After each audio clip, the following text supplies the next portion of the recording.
Je le dirai jamais assez, Internet a de la mémoire. Eric, t'as changé d'avis? Ah. Éric Dupond-Moretti. Ah, il est bien, cet homme-là. Qu'est-ce que vous en pensez? Hein? Il est bien, cet avocat. Parfois, le diable permet à certains de vivre une vie sans aucun problème. Parce qu'il ne veut pas que ces gens se tournent vers Dieu. Ils sont là, à vivre cloîtrés avec leurs péchés. Dans une jolie prison dorée qu'ils n'ont pas envie de quitter. La porte est grande ouverte. Jusqu'au jour où la porte de la cellule se referme pour toujours. Et soudain, il est trop tard. We campaign with the plan. Uppercase T, uppercase P, the plan. And then the environment is such that we're expected to defend the plan.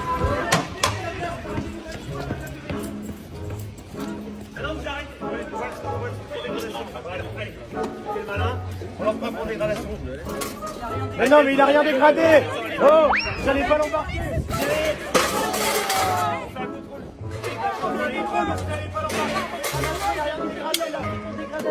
Vous pouvez pas inventer des lois. J'invente pas des lois, il y a des dégrades. Il y a eu des sommations faites.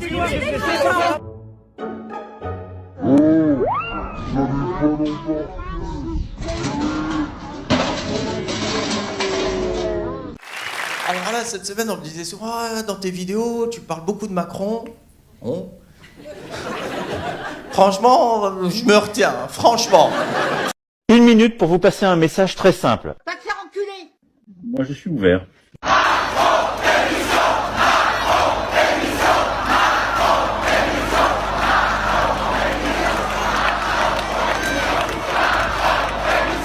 Il n'y a pas si longtemps que ça, enfin il y a quelque temps quand même maintenant, ça remonte un peu, dans un journal télévisé, quelqu'un lui avait posé la question et avait dit, écoutez, si un jour on vous propose un poste de ministre de la Justice, est-ce que vous l'accepteriez?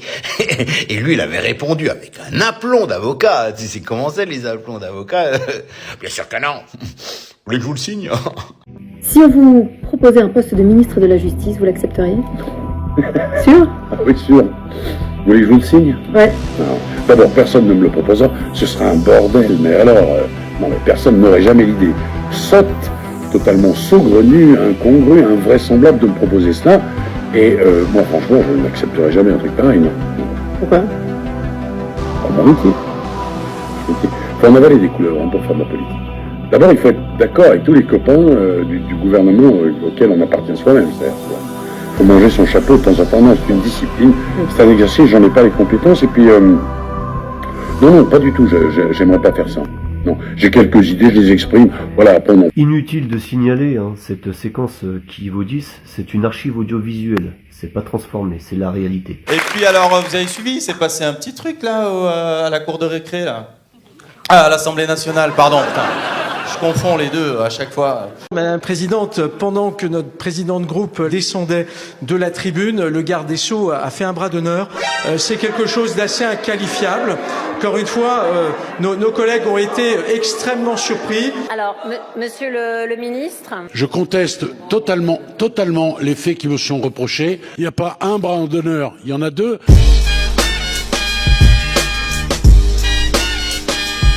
Mais accompagné de paroles à chaque fois, qui sont... Enfin, monsieur le ministre, de quoi vous parlez exactement? Vous avez fait 2 bras d'honneur, c'est ce que vous êtes en train de dire à l'Assemblée? Alors oui, je vous demande effectivement de préciser vos propos, parce que si c'est le cas, ça n'est absolument pas admissible. Alors je vous laisse finir vos propos. Vous n'avez pas à faire des bras d'honneur dans l'enceinte de l'Assemblée nationale, monsieur le ministre. J'ai dit, madame... J'étais prédestinée, faite pour ça. Ah, toi, t'étais faite pour être caissière, toi, t'étais faite pour être dans la police ou dans le droit, dans l'ordre. Ben, moi, j'étais faite pour être pute. Monsieur le ministre, faire 2 bras d'honneur à un président d'un groupe parlementaire est indigne de votre fonction. Et je dois dire que c'est quand même particulièrement savoureux de voir que vous refusez le minimum, c'est-à-dire de vous excuser auprès de monsieur Marlex et de la représentation nationale pour ceux-mêmes qui nous donnent constamment des leçons de maintien et qui nous expliquent sans cesse qu'ils sont les arbitres des élégances et qui ne sont pas capables de s'excuser lorsqu'ils font de tels gestes. Monsieur le ministre, dans n'importe quelle démocratie, vous auriez dû démissionner. Là, vous êtes là par le fait du président, le fait du prince, parce que nous sommes en 5e République.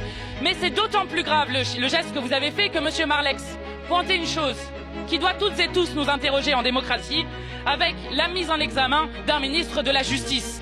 Donc, monsieur le ministre, je vois que vous êtes très occupé dans votre discussion, mais si vous ne faites pas d'excuses, nous ne pourrons pas poursuivre des débats sereins et dans la sérénité que nous avons besoin pour cette Assemblée et pour le respect juste et simple de la représentation nationale. Moretti, il a fait un bras d'honneur. Alors la présidente, elle a pas vu. Tous les autres en face. Madame, Moretti, il a fait un bras d'honneur. Madame Moretti, il a fait un bras d'honneur. Et lui, il a dit non, c'est pas vrai. Ah bon? J'en ai fait 2. Quoi? Fait Moretti, tu t'excuses. Non, je m'excuse pas. Je m'excusais pas. Tu t'excuses pas et ils vont pas voter la réforme. Je m'excuse. Qu'est-ce que vous avez, monsieur le ministre? Je vous entends pas d'ici. Je croyais qu'il fallait pas interrompre les intervenants, mais apparemment c'est autorisé pour le ministre. Je vous demande de poursuivre votre intervention, s'il vous plaît. C'est moi qui dirige cette séance, ma chère collègue. Donc je vous remercie de poursuivre sur la défense de votre amendement. Oui, vous la dirigez, mais j'ai le droit aussi de faire remarquer des choses comme vous ne le faites pas, Madame la Présidente. Écoutez, vous n'avez pas à remettre en cause ma présidence, donc ne me dites pas comme vous ne le faites pas. En cause.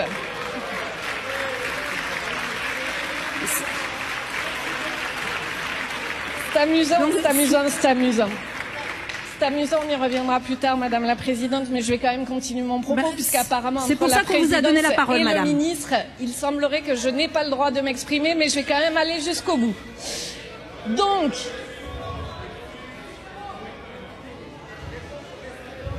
bon. Non, mais je vais poursuivre,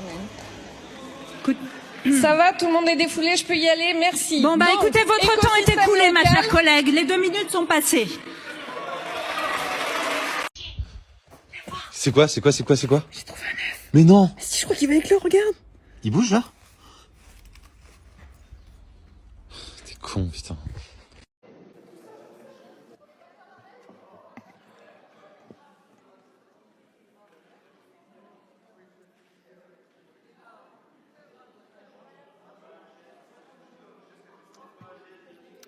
Madame la Présidente. Madame la Présidente, Monsieur le Ministre.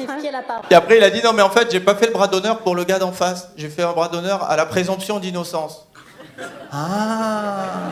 Vous devriez être, comme nous, particulièrement attachés à l'indépendance de la justice. Vous devriez être, comme nous, attachés au bon déroulement des débats, ou alors assumer clairement la tentative de sabotage qui est la vôtre depuis le début de nos travaux parlementaires sur la réforme de la Constitution. Nous sommes là, nous sommes au travail, et nous voulons reprendre les travaux dans la sérénité que vous êtes incapables de mettre en place ici dans cet hémicycle. Merci Madame Berger. La parole est à Monsieur Dumont. Merci Monsieur le Président. Madame la garde des Sceaux, Monsieur le rapporteur général, Madame la présidente de la commission de loi, mes chers collègues, je voudrais faire un rappel au règlement pour signaler à notre collègue Berger que si elle avait suivi les débats depuis le début, elle n'aurait pas eu à relire la fiche que sa voisine venait de lire il y a quelques minutes. Et qu'en arrivant comme un cheveu sur la soupe dans les débats, ça nous permettrait d'éviter d'hystériser les débats. Donc, monsieur Éric Dupond-Moretti, vous acceptez quand même de dire, parce que vous l'avez dit vous-même, que vous n'avez pas les compétences pour ce poste. Ce qui vous dit que, en gros, vous êtes en train d'effectuer un travail sans en avoir les capacités. Bon, je vous rassure, ça se voit. Bon, vous l'aviez dit, c'était une surprise pour personne, mais je vous rassure, ça se voit. Le problème qu'il y a, c'est que, qu'est-ce qui vous a fait changer d'avis comme ça? Parce que moi, je me rappelle, pendant l'interview qu'il y avait eu, pendant le journal télévisé, vous nous avez dit, en fait, certainement pas. Pour rentrer en politique, il faut avaler un certain nombre de couleuvres, il faut faire des... Et vous, alors, qu'est-ce qui s'est passé? Qu'est-ce qu'il y a eu qui vous a fait d'un seul coup dire, non, je ne veux pas, ah, ok, d'accord, j'accepte le poste? Est-ce que c'est une histoire de pognon? Non, je pense pas. Qu'est-ce qu'on vous a promis? Moi, je serais curieux de savoir. Parce que faire comme ça un turnover, comme on dit en... Je sais pas ce que c'est cette langue. Enfin bref, c'est quand même incroyable ça. Ouais. Apparemment, pour reprendre tes expressions, Tu en as avalé des couleuvres. Tu t'es mis d'accord avec tes copains, hein. Et puis je te confirme, tu n'en as pas les compétences, hein.